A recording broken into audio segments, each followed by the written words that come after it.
Student, good morning.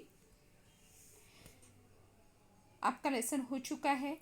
अब lesson पर जो आधारित क्वेश्चन आंसर है कुछ संक्षेप में है और कुछ विस्तार से बताए गए हैं।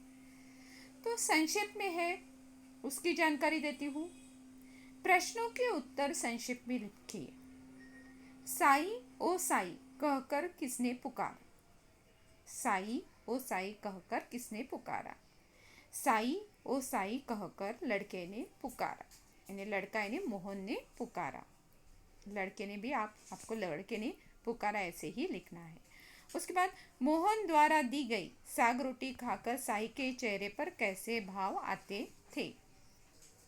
मोहन के द्वारा दी गई साग रोटी खाकर साई के चेहरे पर तृप्ति के भाव आते थे। उसके बाद है साई ने मोहन के घर की ओर आना क्यों छोड़ दिया?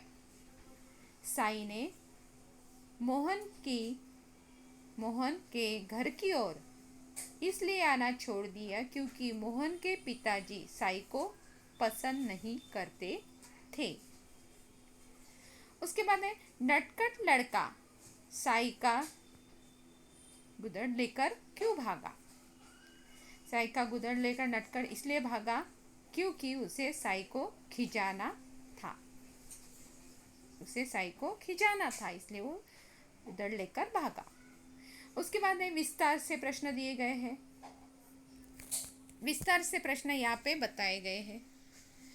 विस्तार से प्रश्न की जानकारी भी यानी जैसे जो प्रश्न है उनकी भी आपको जानकारी देती हूँ। सबसे पहले विस्तार से पहला प्रश्न है, साई मोहन के पास क्यों आता था? साई मोहन के पास क्यों आता था?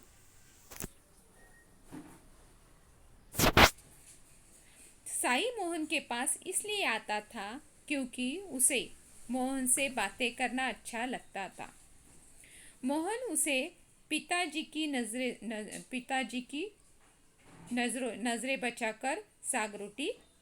नजरें बचाकर उसे साग रोटी भी देता था या साग रोटी खिलाता था।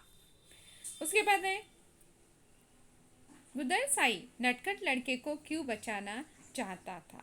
गुदड़ साई वैरागी था, उसका माया मोह से कोई संबंध नहीं था। गुदड़ साई के मुख पर पवित्र मैत्री के भावों का साम्राज्य छा जाता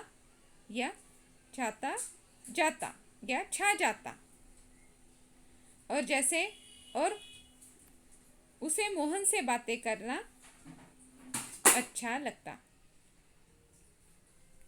किस पर? पवित्र मैत्री के साम्राज्य का भाव छा जाता था। यहाँ पे थोड़ा सा ये आपको मिस्टेक दिख रहा है, तो छाता है तो वो वहाँ पे छा जाता था और इसलिए उसे मोहन से बातें करना अच्छा लगता था। उसके बाद है अब आपको घ क्वेश्चन दिया है। थर्ड क्वेश्चन, ग क्वेश्चन नहीं आपको करना है। चिथड़ों पर तो ईश्वर की दया होती है, इस पंक्ति का भाव स्पष्ट करना है। चिथड़ों पर तो ईश्वर ही दया करते हैं। इस पंक्ति के माध्यम से वह यह बताना चाहता था कि धन और अच्छे पहनावे से कोई बड़ा नहीं होता। साथ में ईश्वर की कृपा तो हर इंसान पर रहती ही है। ऐसे इस पंक्ति का भाव स्पष्ट होता है। उसके बाद है दिया गया थर्ड क्वेश्चन, घटनाक्रम आपको लगाना है और घटनाक्रम के अनुसार वहाँ पे आपको किताब में से आपको ढूंढना है कौन सा घटनाक्रम पहले है, उस हिसाब से आपको वहाँ पे नंबर डालने हैं और आपको घटनाक्रम लिखना है। ये आपके लिए होमवर्क रहेगा। उसके बाद है उचित शब्द लिखकर रिक्त स्थान भरे। उचित शब्द लिखकर रिक्त स्थान भरे। साई वैरागी था। साई फिलिंग द ब्लैंक्स में वैरागी था, माया नहीं, मोह नहीं। रोटी साग खाकर साई के चेहरे पर तृप्ति के भाव आ जाते थे। किसके भाव आते थे? तृप्ति के भाव आते थे। खिजाने के लिए लड़का साई का उधर लेकर भागा। दौड़ते दौड़ते साई को ठोकर लगी। उसके बाद है यहाँ पे भाषातरु आया हुआ है, वर्ण विच्छेद है। वर्ष, व हलंत, फिर अ, फिर र हलंत, फिर षटकोण का श हलंत प्लस अ, फिर प्रदान, प हलंत प्लस र हलंत प्लस अ, द हलंत प्लस आ, न हलंत प्लस अ। उसके बाद है प्रयास, प हलंत प्लस र हलंत प्लस अ, य हलंत प्लस आ, स हलंत प्लस अ। उसके बाद है आश्चर्य, आ, श हलंत, फिर च हलंत, फिर अ, र हलंत, फिर य और फिर अ। तो ये जैसे वर्ण विच्छेद आपको बताए। इसके बाद विपरीत शब्द आए हुए हैं। विपरीत शब्द है सराहना, निंदा करना या निंदा, आदान प्रदान, रुलाई, रुलाई का हंसाई, सज्जन, दुर्जन, करुण, निष्करुण, सरल, सरल का जटिल, सरल जटिल। अब इस तरह जैसे आपको ये विलोम शब्द बताए हैं। अब जैसे आपको यहाँ पे वर्ण विच्छेद, विलोम शब्द और साथ में रिक्त स्थान, उचित स्थान पर जैसे पूर्ति करनी है और उचित स्थान पर जैसे ये शब्द लिखने हैं। अब यहाँ पे जैसे किसी व्यक्ति की पहचान उसकी पोशाक से होती है या व्यवहार से या क्यों, वैसे देखा जाए ये आपको लिखना नहीं है, सिर्फ आपको समझा देती हूँ कि किसी भी व्यक्ति की पहचान उसके कपड़ों से नहीं होती, उसके व्यवहार से, क्योंकि व्यवहार ही अच्छा चाहिए।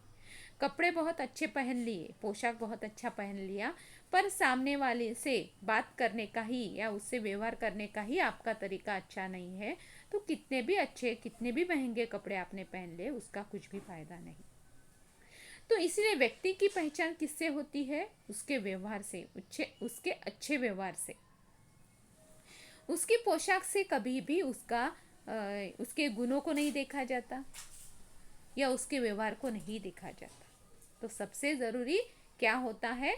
उसका व्यवहार ज़रूरी होता है। क्यों होता है? क्योंकि व्यवहार से ही उसके गुणों का पता चलता है, पोशाक से उसके गुणों का हमें पता नहीं चलता। इस तरह जैसे आपको इस क्वेश्चन के बारे में मैंने बताया। अब इसी के बाद जैसे साई ने उस लड़के को भगवान का रूप क्यों माना? अब जैसे हर इंसान में भगवान बसा है, पर वो देखने का भाव है। अब साई ऐसा था कि जो बहुत यानी दयावान या मोह नहीं मानता था, वो माया मोह के इसमें नहीं पड़ता था, पर वो क्यों मोहन को या मोहन के साथ वो बच्चों के जैसे क्यों पेश आता था कि उनकी मोहन उन्हें पसंद करता था और साई भी मोहन को पसंद करते थे। इसलिए जैसे वो और भगवान का रूप क्यों माना? जैसे उन्होंने बोला कि जो जैसे यानी जैसे ईश्वर चाहता है वैसे ही हर कोई अपने साथ व्यवहार करता है। तो ये इस दो जैसे आपके विचारों से, यानी आपको अपने विचारों से यहाँ पे चर्चा करके ये प्रश्न लिखना है, पर आपको लिखने की ज़रूरत नहीं है, आपको सिर्फ समझा के दे रही हूँ। ये क्वेश्चन आपको लिखने की ज़रूरत नहीं है, ठीक है।